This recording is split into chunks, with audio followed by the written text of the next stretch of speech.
Hello, welcome to the BT360 podcast, What's Up in Business Travel, a weekly podcast where we update you on what's up this week in the world of business travel. This podcast is great for those who need to know what's happening, all in less than 15 minutes. My name is Ash. Let's get started.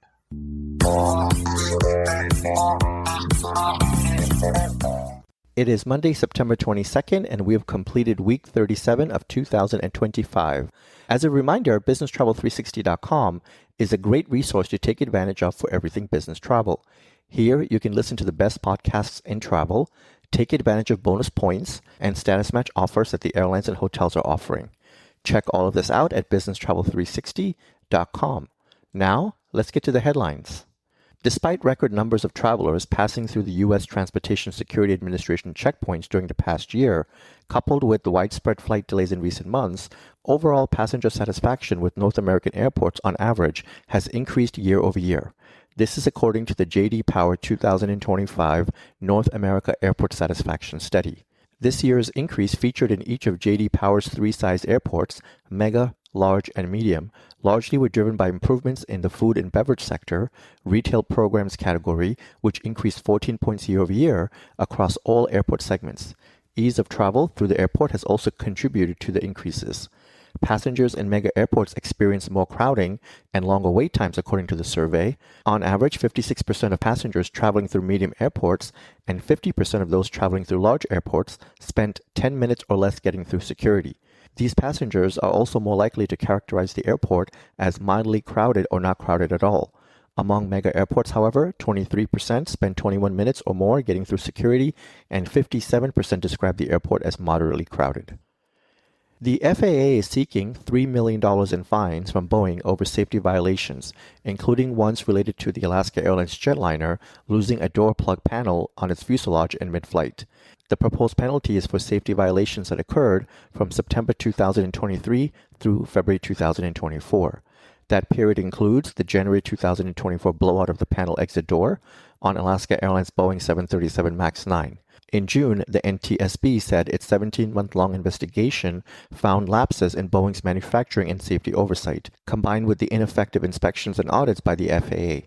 The FAA said it identified hundreds of quality system violations at Boeing's 737 factory in Washington and Boeing's subcontractor Spirit AeroSystems in Kansas.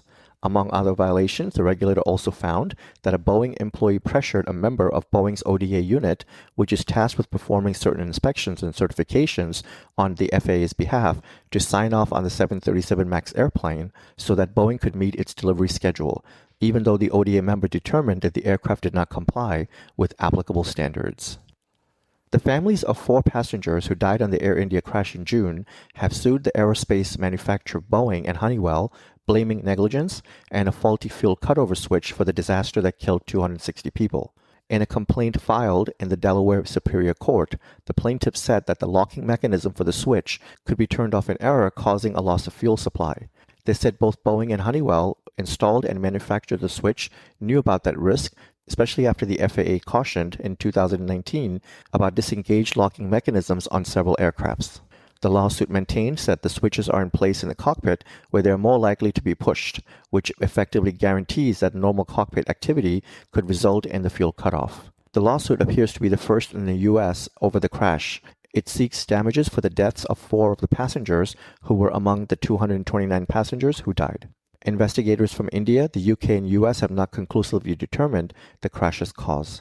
A preliminary report in July appeared to exonerate Boeing and the engine manufacturer GE Aerospace, but some family groups have criticized investigators in the press as being too focused on the pilot's actions.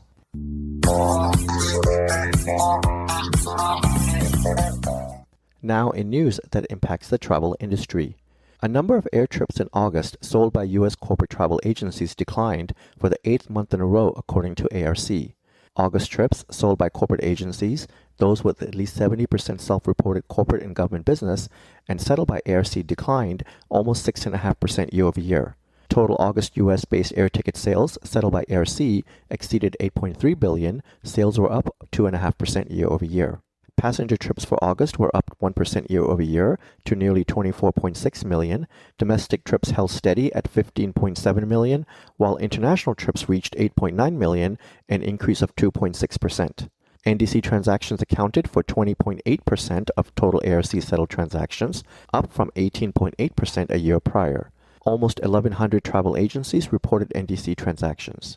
The August average price for U.S. domestic round trip was $532, up from the $515 reported in August of last year. The U.S. Department of Transportation has terminated the approval of the antitrust immunity agreement between Delta Airlines and Aeromexico, citing Mexico's noncompliance with the 2015 U.S.-Mexico Air Transport Agreement. The joint venture must wind down by January 1st of 2026. DOT in July announced restrictive actions on flights to Mexico that threatened the airline's joint venture, and the U.S. Department of Justice in August sided with the DOT on revoking the Delta Aeromexico antitrust immunity. Mexico has not been in compliance with the agreement since 2022, according to the DOT. Delta will be able to retain its equity stake in Aeromexico, and both airlines can maintain all of its existing flying in the U.S.-Mexico market unimpeded. Consulting firm Deloitte released its annual analysis of business travel trends among U.S.-based companies, highlighting in 2025 the mixed conditions in which business travel and the management of travel are taking place. Studies concluded that while business travel continues to grow, it is very unlikely to exceed the 9.6% of U.S. spend growth forecasted by the GBTA. The majority of surveyed companies increased their travel spend in 2025 compared to 2024. Nearly three-quarters of the company did so, with an average increase of 22%.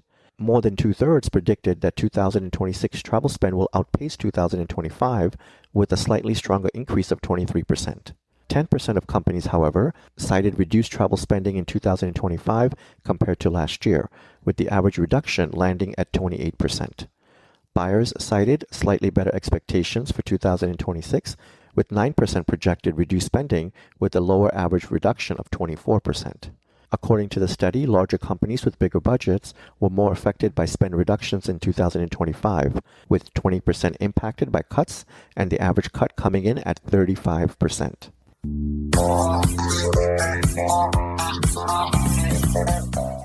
Let's get to the news of mergers and new partnerships. Bizly and Booking.com announced the availability of Bizly's event booking platform through Booking.com for Business's partner marketplace.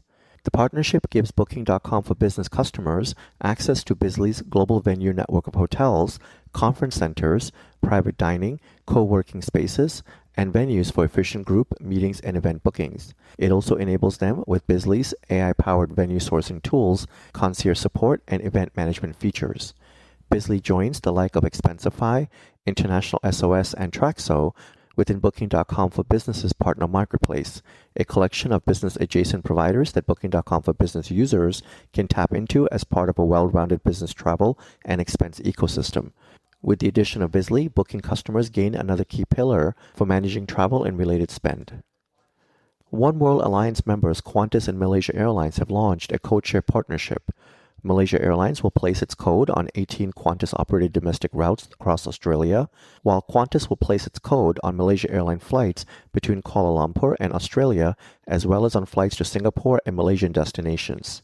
The agreement comes as Malaysia Airline plans an expansion in the Australian market later this year.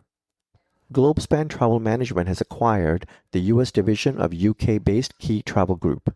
With the transaction, financial terms of which were not disclosed, the LA-based Globespan said it will provide uninterrupted service for Key Travel's U.S. clients as it moves them into its ecosystem. Key Travel focused on the nonprofit, academic, and humanitarian travel sectors, while Globespan serves clients in the nonprofit sector, as well as finance, media, legal, and professional services sectors. The acquisition is a natural progression of our U.S. business, according to Key Travel U.S. Managing Director. China-based Trip.com has acquired Key Travel's UK and Europe, the ME, and Africa operations and is integrating them into Trip.biz, the full-service TMC powered by Trip.com.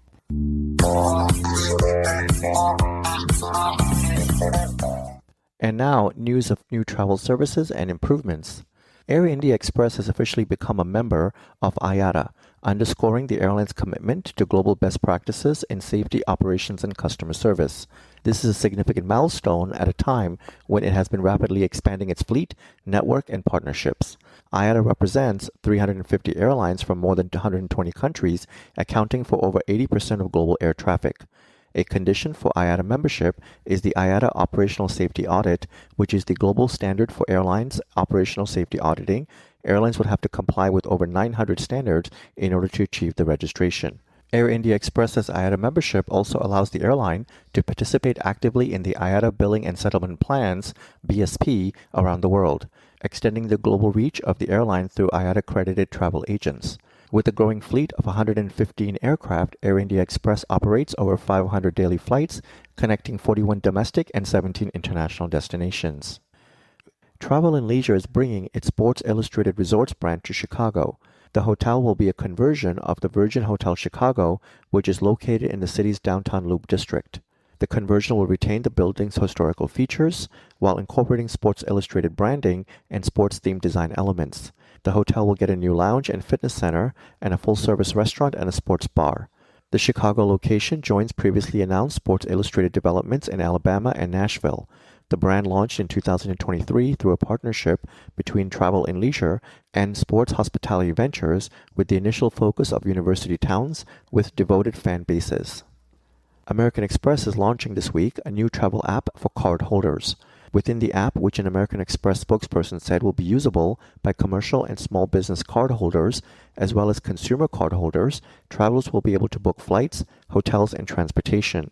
Amex plans to continue to enhance the app to provide users with personalized hotel recommendations, details of benefits related to their card, and destination information. The travel app will launch for Apple users this week and for Android users a few weeks after that.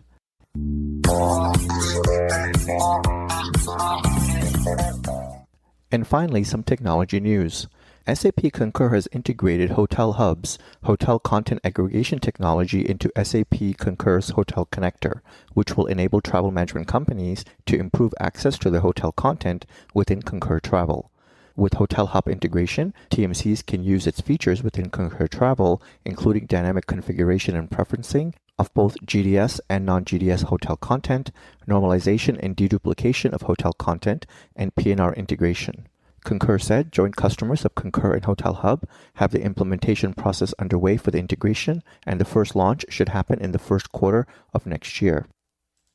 In a move aimed at easing the stress of air travel for those with tight itineraries, American Airlines has implemented a new AI system at the Phoenix Airport designed to maximize the chances of passengers making their connecting flights. According to reports, the system grants the authority to hold flights for up to 10 minutes to ensure transfers are met, a decision previously left to the discretion of gate agents. Detailed data analysis now drives the once subjective process, with officials from American Airlines pointing out that over the Labor Day weekend, several flights experienced brief delays as a result of the newly adopted policy. The technology, which arrived at the airport ahead of the year's busiest travel periods, had previously been seen successful in major hubs such as Dallas-Fort Worth.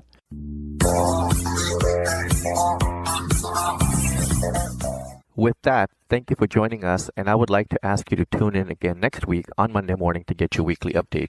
We hope that you will make this a regular part of your week and listen in while you're on the move or sitting back and sipping your coffee. You can subscribe to this podcast by searching Business Travel 360 on Apple or Google Podcasts, Spotify, iHeart, or Pandora. Be sure to share this podcast with everyone you know so that they can also benefit from getting to know more about what's up in business travel. You can always find more information on businesstravel360.com. Have a great day and travel well.